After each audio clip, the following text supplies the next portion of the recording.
काल में हिमाचल प्रदेश में कांग्रेस पार्टी ने चुनाव के दौरान जो वादे गारंटियों के रूप में प्रदेश की जनता से किए थे, सरकार बनने के बाद माननीय मुख्यमंत्री जी की अध्यक्षता में हमारी सरकार ने उन गारंटियों पे काम किया। एज पर द कमिटमेंट जो थी पार्टी की, उसको सरकार ने पहली कैबिनेट में ओपीएस देके अपनी पहली गारंटी को पूरा किया, जिसमें तकरीबन 1,36,000 सरकारी कर्मचारियों को उसका लाभ मिलने वाला और वो शुरू भी हो चुकी है। और देश के अंदर हमारा पहला ऐसा राज्य बना हिमाचल प्रदेश जिसने ओपीएस को बहाल किया और सरकार कर्मचारियों से जो हमारी पार्टी ने वादा किया था उसको पूरा किया। उसके बाद अगली गारंटी की बात करें, शिक्षा के क्षेत्र में हमने वादा किया था कि हम हर असेंबली सेगमेंट में तकरीबन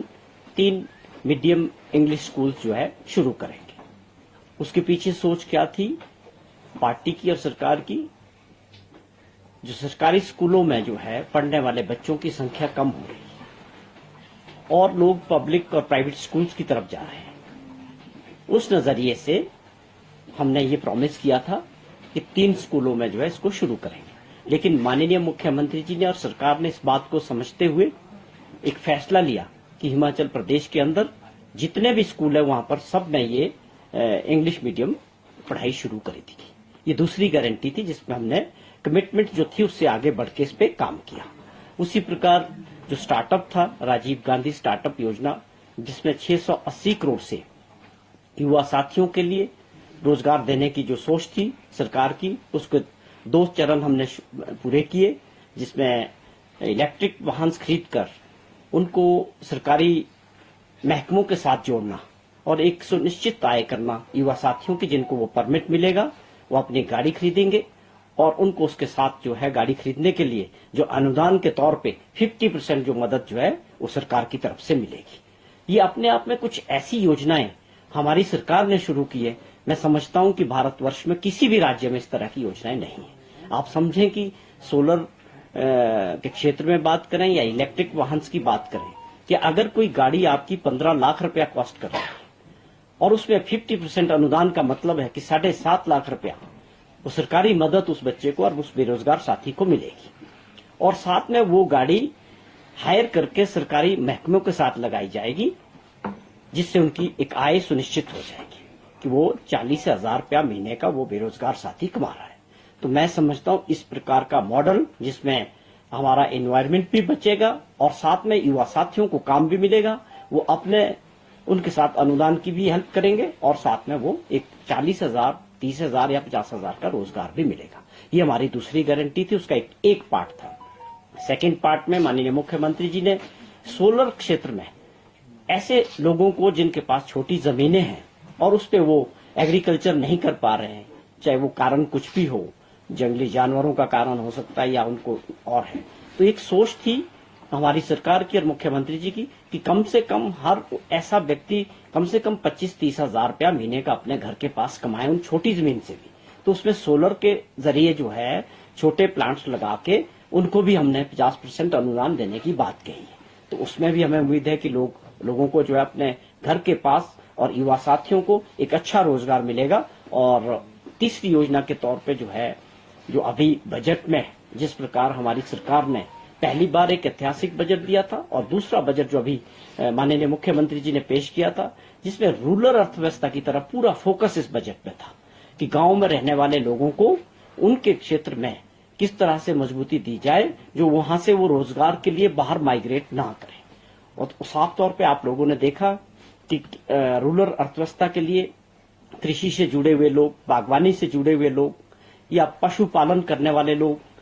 या दूध उत्पादक, उन सब के लिए मछली पालक वालों की बात थी, भेड़ पालकों की बात थी, सबके लिए इस बजट में जो है ऐसा प्रावधान किया गया है कि उसमें लोगों को जो है एक बहुत खुशी भी थी इस बात की कि पहली बारी एक ऐसा बजट मिला है जिसमें गांव के लोगों के लिए और इन क्षेत्रों से जुड़े हुए लोगों के लिए सरकार ने ध्यान दिया। ये अपने आप में एक ऐतिहासिक फैसला था कि मैं समझता हूं कि हिमाचल प्रदेश ऐसा पहला राज्य बना जिसने दूध को जो है मिनिमम सपोर्ट प्राइस के अंडर लाया, और 7 रुपए जो है गाय के दूध में उसमें बढ़ोतरी की गई, और 8 रुपए भैंस के दूध में बढ़ोतरी की गई, जो अपने आप में ऐतिहासिक थी। इससे पहले भी सरकारें रही और उसमें जो बढ़ोतरी होती थी वो 50 पैसे किलो या 1 रुपए किलो के हिसाब से की जाती थी। तो ये एक ऐसा फैसला था हमारी सरकार का और माननीय मुख्यमंत्री जी का, जिसके पीछे सीधी सोच थी कि इस प्राइस पे सरकार उनसे जो है मिनिमम सपोर्ट प्राइस के ऊपर ये दूध लेगी, और इससे ज्यादा अगर उनको मार्केट में मिलता है तो वो बेच सकते हैं। तो ये एक बहुत बड़ा फैसला था। उसी प्रकार जहर मुक्त खेती के लिए हमारी सरकार ने जो शुरुआत की कि इसको जो है गेहूं का मूल्य 40 रुपए और मक्की का मूल्य 30 रुपए मिनिमम सपोर्ट प्राइस के तौर पे, कि भाई आप देखिए प्राकृतिक खेती को प्रोत्साहन करने के लिए इस योजना को शुरू किया। मैं समझता हूँ एक ऐसे फैसले हैं जिसमें आने वाले समय में प्रदेश को जो ये बहुत आगे ले जाएंगे, और एक ऐसी पहचान हिमाचल प्रदेश की बनेगी कि जो प्राकृतिक खेती करने वाला एक पहला राज्य बन सकता है इस मामले से। उसी प्रकार एक 2 दिन पहले एक गारंटी जो हमारी थी, जिसको लेके विपक्ष के लोग बार बार बात कर रहे थे कि जो महिलाओं से हिमाचल में रहने वाली 16 साल से 60 साल 18 साल से 60 साल तक की महिलाओं के लिए हमारे एक कमिटमेंट थी कि हम उनको जो है एक मिनिमम एश्योर्ड इनकम 1500 रुपए होनी चाहिए, और उसको माननीय मुख्यमंत्री जी ने जिस प्रकार साहस दिखा के इन आर्थिक स्थिति जैसी है प्रदेश की, उसके बावजूद जो ये कमिटमेंट की है पूरी, ये अपने आप में बहुत बड़ा फैसला है। मैं समझता हूँ कि ऐतिहासिक फैसला हम इसको कह सकते हैं, जिससे सब पहले ये उन्होंने घोषणा की थी कि हम लाहौल स्पीति के अंदर जो सारी महिलाएं हैं उनको जो है 1500 रुपया महीने का दे के, एक इसके पीछे सोच थी कि जो हमारी घर की जो महिलाएं हैं जो घर को चलाती हैं और जरूरतमंद हैं, और उनको जो है मिनिमम इतनी मदद होनी चाहिए कि इज्जत और मान के साथ वो 1500 रुपए से अपनी जो उनकी छोटी मोटी जरूरतें उसको जो है वो पूरा कर सके। तो इस कमिटमेंट को हमारी सरकार ने और माननीय मुख्यमंत्री जी ने उन सभी बहनों को या माताओं को जो इस एज ग्रुप में आती है और जो इस क्राइटेरिया में बैठेंगी, लाखों महिलाओं को इसका फायदा मिलेगा। ये अपने आप में देश के अंदर पहला ऐसा राज्य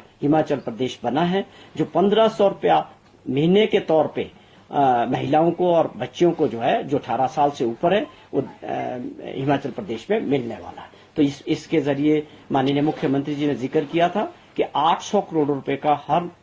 साल इसके ऊपर जो है एक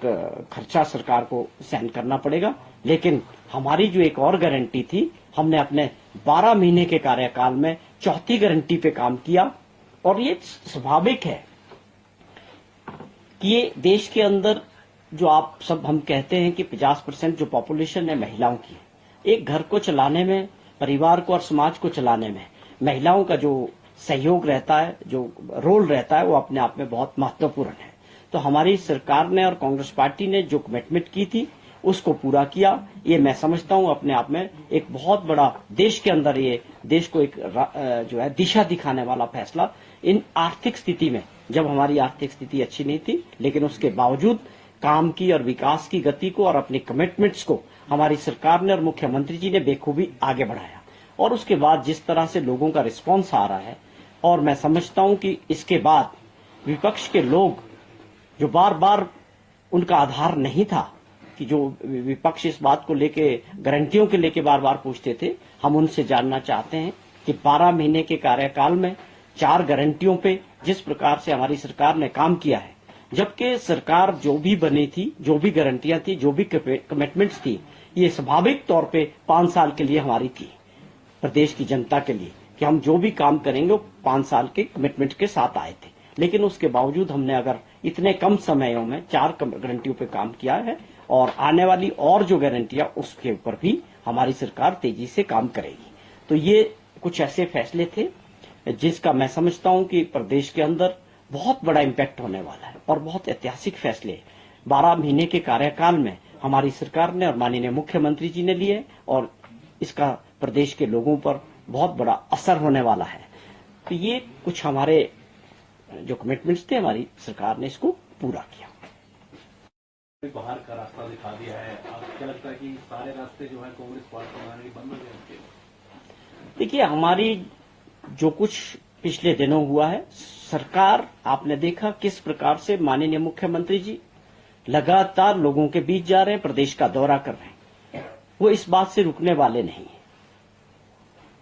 लगातार कैबिनेट मीटिंग्स हो रही है, फैसले हो रहे हैं, जनहित में फैसले लिए जा रहे हैं। वो चाहे सरकारी कर्मचारी हो, वो चाहे गांव में रहने वाला किसान बागवान हो, हर वर्ग को आपको मैंने जैसे जिक्र किया था कि बजट के अंदर वो चुनाव में पंचायतों के चुने हुए लोग हो, म्यूनिसिपल कॉरपोरेशंस में हो, जिला परिषद में हो, ब्लॉक समितिज में हो, या वो आशा वर्कर हो, आशा सही दूसरे आंगनवाड़ी वर्कर्स हो, या डेली वेजेस वाले लोग हो, या मनरेगा की दिहाड़ी हो, ये पहली बार बिना टैक्स का और सबको राहत देने वाला जो बजट मुख्यमंत्री जी ने प्रस्तुत किया था, मैं समझता हूं उसकी प्रदेश के लोगों में बहुत बड़ी खुशी है। और जब ये घटनाक्रम हुआ, हजारों की संख्या में लोगों ने टेलीफोन करके कंसर्न था कि मुख्यमंत्री जी और ये सरकार लोगों द्वारा जो 5 साल के लिए चुनी गई है उसको 5 साल तक रहना चाहिए। ऐसी भावना प्रदेश के लोगों की, गांव में रहने वाले हर क्षेत्र के लोगों की, ये आप भी समझते हैं, आप लोगों के पास भी ऐसा फीडबैक है।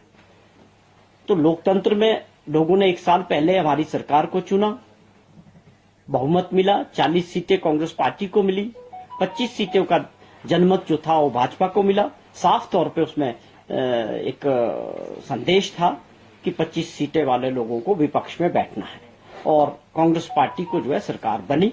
जनता के सहयोग से और आशीर्वाद से। बेखूबी इन बातों से आगे बढ़ के मुख्यमंत्री जी आप लगातार दौरा कर रहे हैं, प्रदेश का लोगों के बीच जा रहे हैं